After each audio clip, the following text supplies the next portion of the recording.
The Nathan, Nat and Sean podcast.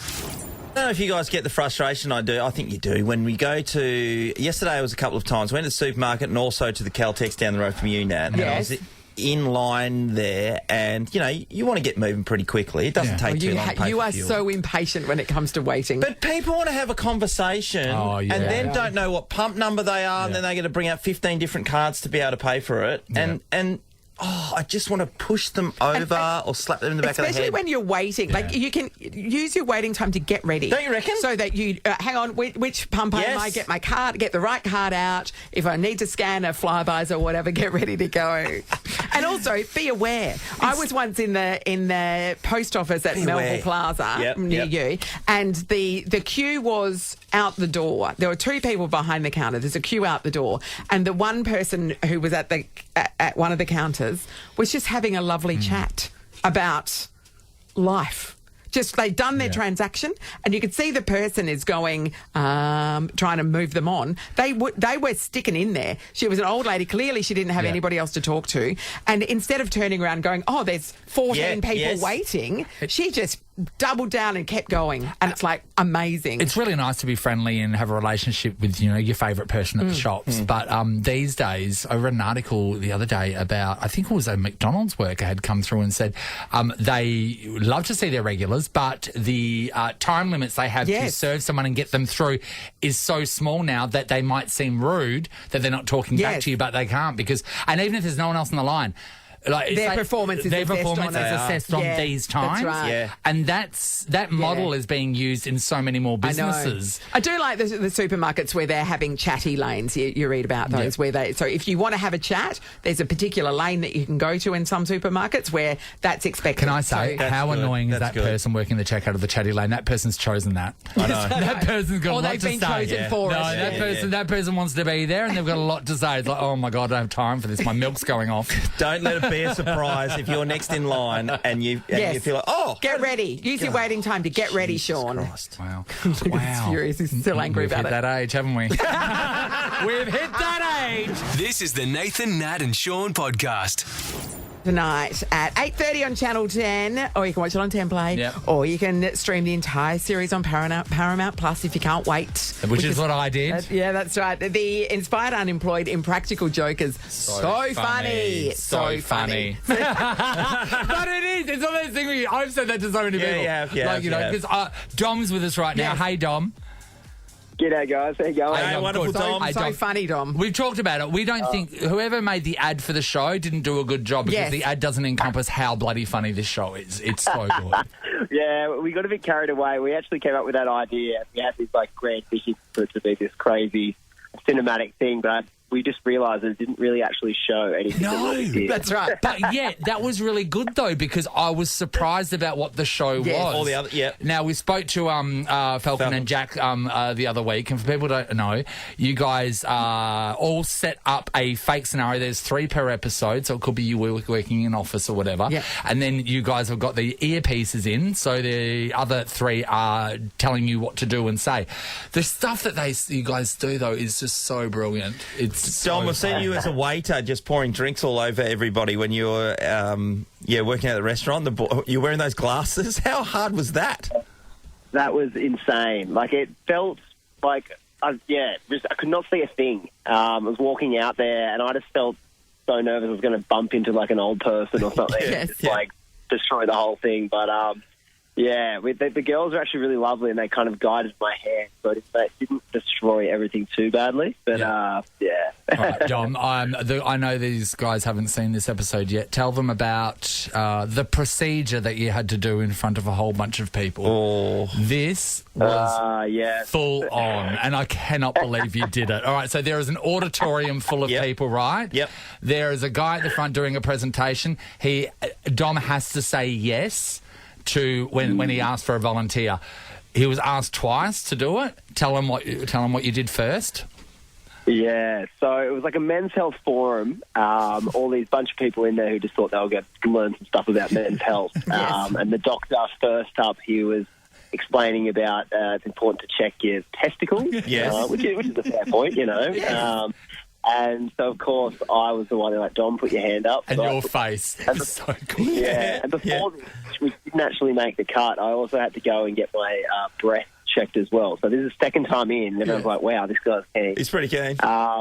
Went in, got my nuts fondled, and And so he's bent over in front. He's bent over on a desk, facing the auditorium, while this guy's just got his hands under his robe, fondling his balls. Dom, did you leave a tip when you got off stage? Yeah, honestly, it was, at least take me out for dinner first. Yeah, exactly. Yeah. And then how does it get worse than that? Yeah, because I didn't think it could get much worse. Then he started chatting about prostates, and it's important to check your prostate, which it is. And they're like, go on, Dom, put your hand up. So for the third time, I very strangely, subtly put my hand up and go and get my prostate examined. So I'm bent over, full spread on this table in front of everyone, and then the boys are telling me to make eye contact, and this poor bloke. So he's, front row. he's just eyeing this guy while his finger's going deeper, and Dom's face is just... it was just so funny. Everything okay, Dom? The prostate's in good health? Yeah, everything's fine. Everything's all good. I'm quite glad Dom. on TV there wasn't any issues. Yes, yeah, what a way to find out. Dom, the word on the street is the boys had to cut that part in because you just put your hand up anyway and just went forward. Any truth to that rumour? Nah. I was pretty. I feel like in front of that audience, I was pretty happy to not do it. But Yes. you know, Now, the best punishment that you have been involved with, and this would have been so cringy, think about the first time, Sean, that you ever met Megan's parents, right? Yep. So, Dom... You want to be in your best. Dom is being punished. This is the ultimate punishment. Dom has to meet his girlfriend's mother, who is flown in from the UK for the first time, while they're telling him, Dom... The fact that you kept on bringing up how old she was. man. Tell them about the guess your age. They said do the guess your age bit, Dom. Yeah. So I feel like it was such a hard because they picked it so well for me. Because I think the big thing I freak out about, I don't know, meeting parents for the first time, let alone sort of your girlfriend, and they kind of say they're like, all right. When I got there, she said that she was 65, and then I just kept guessing 69, older and older. I was like, I've got this special power to guess ages, and just kept getting it so old, and she just was not impressed. But, and then at the end asked if you can marry her. And she's like, no, basically, no, you're going to have to wait a second. How long afterwards do you come clean and then go, we're just doing a gag? Yeah, it was we were probably out there for about half an hour. It was probably the longest half an hour of my life. And then I explained it to her. I said, look, I'm so sorry. These are all pointed out the hidden cameras and said that you're on the TV show. But it's funny, though, because she was just kind of shocked for quite a while. And the hardest thing is between doing the things the boys are telling me to say, I was trying really hard to be normal. So be normal. Episodes just weirdness and then cutting back to trying to be nice. Yeah, that makes the weirdness worse, though, I reckon. Yeah. Tom. Don't you reckon? Yeah. 100%. But I was lucky, though. I got to go out for brekkie with us the next day and smooth things over. I paid for brekkie, and I think it's all good. Yeah. I love that. What are the meetings like when you... Obviously, you have to brainstorm all of these ideas. What are those meetings like? Because what ideas are you deciding, no, we can't, even we can't do that?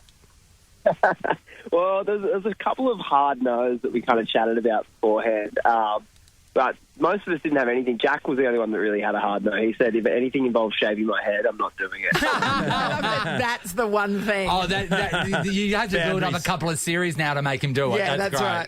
That's so good. So, yeah, I think he's going to Europe straight after, and he's like, nah, I can't be seen bald in Europe. But, yeah. Dom, are you still pinching yourself the way everything's turned out? I mean, you got your own TV show that you can sit on the couch and watch. There's so many things happening for you guys. Is it a weird life you're living?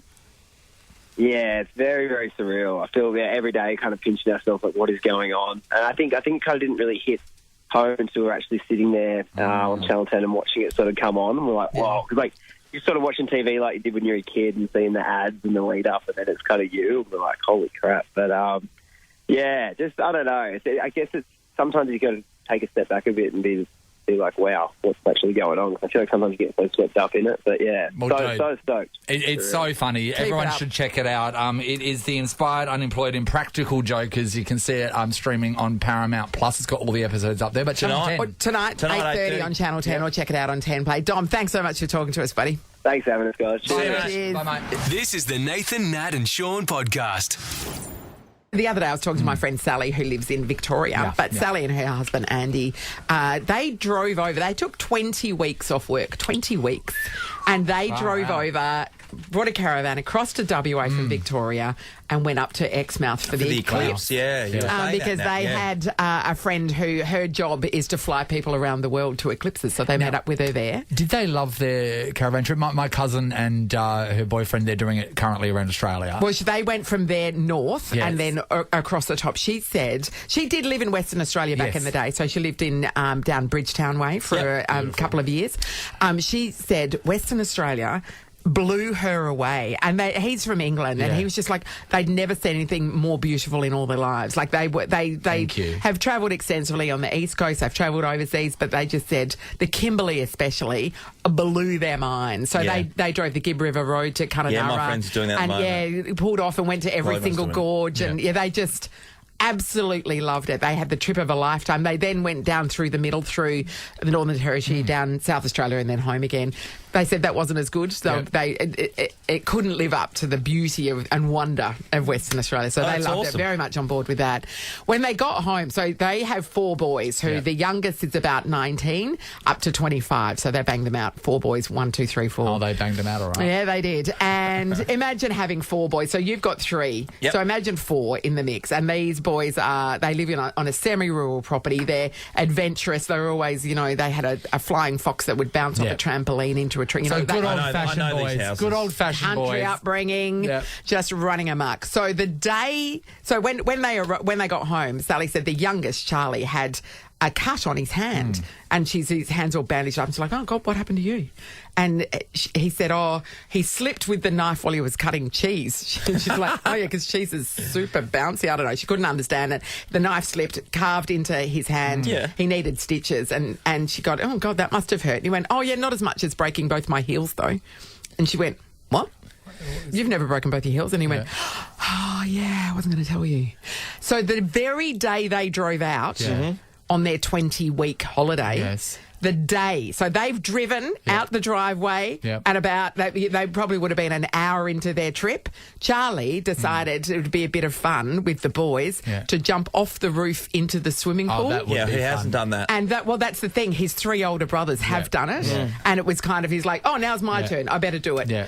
Jumps, breaks both his heels. So then for the next few weeks, he's literally hauling himself around on a skateboard. I was going to say, I was trying to work out how would you be able to walk around, but every time you put your foot down, it'd be a crunch. Yes. The only other way I think you could do it is, when Barbie takes her high heels off in the movie and then she's still up on the tippy toes. Yeah, no, but that would hurt. That would still hurt. That's exactly right. So a skateboard was the way he got around it. On his bum? Yeah. Literally, or on his knees. So did she not notice that he was... She wasn't there. She wasn't there. Oh, so they left on the holiday. Yeah. And he didn't. They're so like, oh no, don't tell them. All. Didn't see any of it. Had no knowledge of it because by the time 20 weeks later when they got home, didn't want to worry. He's fine. They didn't. And the other boys went, no, let's not tell them. Yeah, so that would have been a discussion because they were worried that they were going to turn around and come back again and it would ruin their trip. Did they get medical attention? Yeah, he went to the doctor. Great. He got X-rays and everything. Didn't need surgery. Just needed rest. And so after a month or so, he was okay to be up and about. Did he go to work? He's a student, so was he going to class on a skateboard? I think he was doing it externally, so he could. I would have seen him down at the shops getting around on a skateboard, on a skateboard while trying to push a trolley. So you're wheeled trying to push wheels. Yeah, we reckon hard to get some traction. Had it hard in a room and crutches. Imagine that. Well, this reminds me of the Spanish soccer player. Yeah. So her father passed away. You would have seen about it, and Before the final. Before the final, and they chose not to tell her until Yes. after the final. Because they didn't want it. It's a they real needed her decision. to play. It's a real decision sometimes when to release information to somebody and to choose whether to tell someone. Yeah, something that's or not. right. That's gotta for be right. their the right own good. amount. For their own good. Yeah, well, what Perhaps they because you perceive don't is want them their to own. know. Yeah, what you perceive is their own good. Yeah, because it could backfire on you because the people Yes. are getting really angry that you should have told them. But that's a perfect one. The boys all getting together. We're Yeah. not telling mum and Yeah. dad. No, because it'll ruin their Deal whole. with They'll it. come home and then they'll never forgive Yeah. it. So we just let them go. And we don't want them home. That's the other thing. Exactly. Let's see how much this has happened. There's an important piece of information that you should know, and someone has chosen not to tell you for some reason. Maybe they don't want to spoil something for Yep. you. Maybe you've got a big Yep. work thing coming up and it's too much pressure and they don't want to tell you till after that. Maybe they don't want to ruin your holiday. We're going to give somebody a $150 Atlas fuel voucher. That's right, free fuel. You can find your local WA owned and operated fuel supplier at atlasfuel.com.au. But we want to know, what did they choose not to tell you and why? Cynthia is in Alkimos. Hi, Cyn. Hi, how are you? Good, Cynthia. Hey, what happened? Hi. Okay, so about 16 years ago, I was pregnant with my firstborn, and about 4 days prior, my grandmother had died, my dad's mum. Yeah. But no one told me. No, because I was, my dad, because I was going to have a baby, he didn't want to upset me. So I went ahead and I had her. And she was supposed to come see me as well because they were in Sydney. Yeah. Yes. And, so within the first 24 hours of me having her, I had called my brother, obviously, talking to family, and he just dropped it. He just mentioned, oh, by the way, did you hear? Like, my grandmother lives in You cannot say, by the way, did you hear Yeah, our grandmother's dead? Yeah. I had no idea. I wasn't allowed to tell my dad I knew. Oh, no. Isn't that the worst, knowing something and being told not to tell the person that you know? Yes. I know. And he found out in the best way because my mother-in-law heard about it, and then they were talking on the phone and she gave condolences. And he's like, how do you know? It's like, I can't tell you. Exactly. Wow. Can I ask what your grandmother's name was? It was Linda. Linda. So were you having a boy or a girl? I had a girl. I didn't know what I was having. At Okay, the time, so if you knew at the time that, did you have any pressure to name the baby Linda? I would have absolutely named at least a second name. Yeah. Yeah. Absolutely. Yeah, you would have thrown that in the mix, Yeah. wouldn't you? Have? Yeah. Yeah. Wow. Yeah, because she was my favourite person in the whole world. Yeah. I love her. So Cynthia, like, as somebody who's been in this situation, do you wish that they had told you at the time that it happened and not withheld? Absolutely. Yeah. It's hard, isn't Absolutely, it? because Well, I that's regret interesting. not having named the second name. Yeah, Yeah. I regret that. And she was going to come see me. I hadn't seen her in 12 years. Oh. I ended up getting a tattoo for her, but yeah, it was. Yeah. Cynthia, was that a sudden passing or She was old. yeah. She was old. Did but she want to hold that from other? Did you know whether that was a wish kind of from her as well to keep it away from you, knowing that you're going through this? I don't think so. She just told my dad. Apparently, the last thing she said to him was to look after me. Oh, that's good. Because Grandma Matt did that, didn't Yeah, she? my grandmother Cynthia, she when she was She was close on to her the end. deathbed, Yes. she was telling my uncles and my dad and stuff not to tell my auntie Kathy, who was away over in Europe at the time. Oh, that's Didn't want to Don't ruin bother Auntie her. Kathy. Don't bother her. We'll have the funeral when Kathy gets back. And Let her enjoy her trip. absolutely go, Grandma. What the hell? Have you not got more important things to worry about Exactly. right now? Amazing. Thanks, Cynthia. Hi, Lisa. Hi, how are you? Great, Lisa. So we are talking about not telling someone something for a particular reason. What happened? Well, it wasn't me. It was a young guy at work. He got back from his holiday in Bali and I asked him how it all went.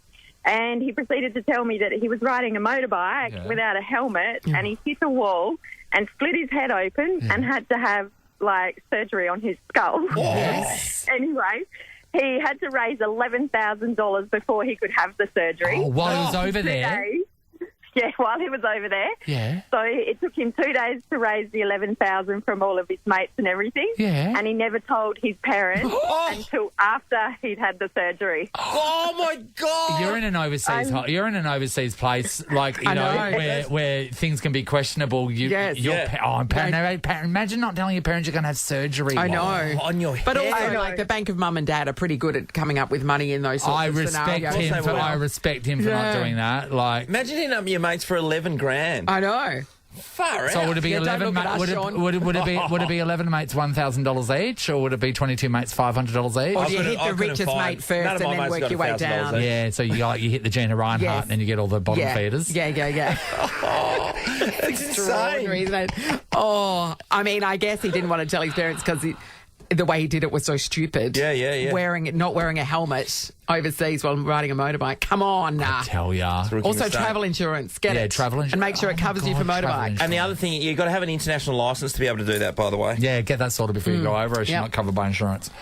$150 Atlas Fuel voucher. You can find your local WA owned and operated fuel supply at atlasfuel.com.au. Cynthia, I'm going to give it to you because you actually went through that yourself, the pregnancy and not knowing from your grandmother. That's in honour of Linda. Nathan, Nat and Sean is a Nova podcast. For more great comedy shows like this, head to novapodcasts.com.au. Nova.